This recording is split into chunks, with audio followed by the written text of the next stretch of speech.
ஸ்வரங்கள் துள்ளும் சுகங்கள் கொஞ்சம் நீ சொல்லித்தா.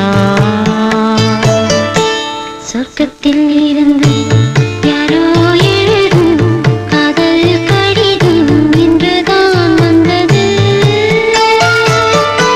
சொர்க்கம் விண்ணிலே திறக்க